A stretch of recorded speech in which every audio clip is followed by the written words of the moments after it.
Alright guys, we're back.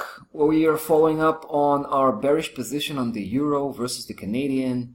We established this one probably about a week ago, and everything started here when price broke our main trigger level. That was our official trigger level, 49.76, that black dotted line. This is a big one, and I was waiting for that moment, right?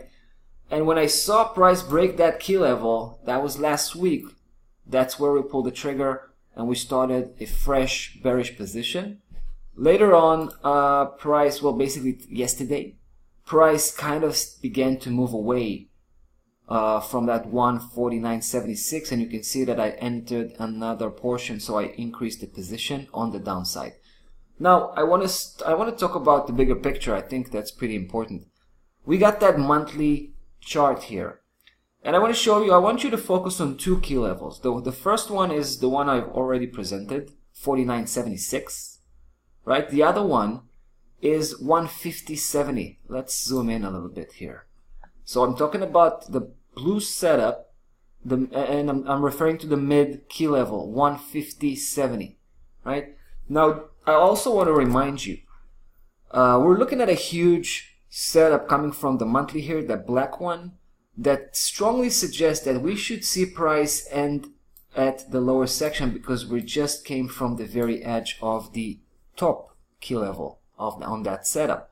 More than that, the first downside move, which was, I believe, the first segment, was followed by an impressive upside correction, which made it exactly, guys, exactly right here, you can check it out yourself, to the 61.8 Fibonacci correction level.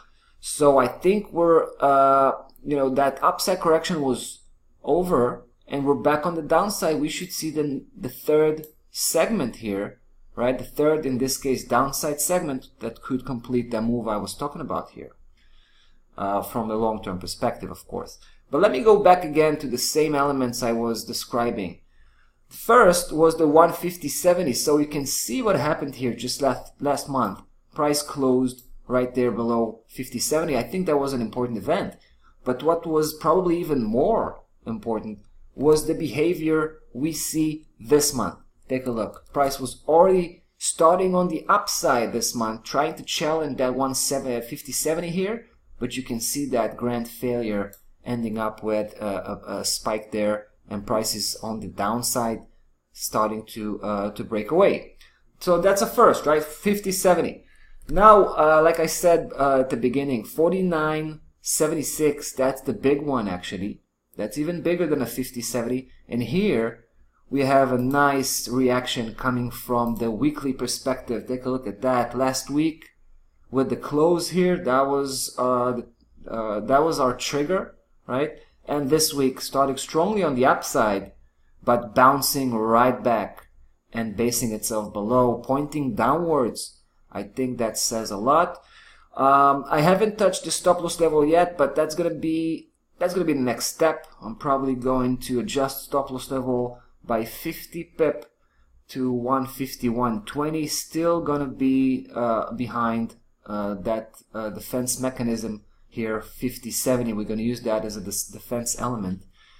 But obviously we're counting on the 49.76 here to hold and to push price further downwards. All right, in terms of price targets, we have two.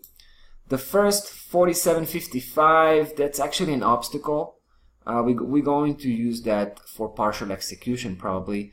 Final destination is at 43.96, the mid-low key level of the big setup we saw coming from the monthly chart. So that's pretty much it. Very bearish outlook on the euro versus the Canadian. Have a nice trading day, guys. See you tomorrow.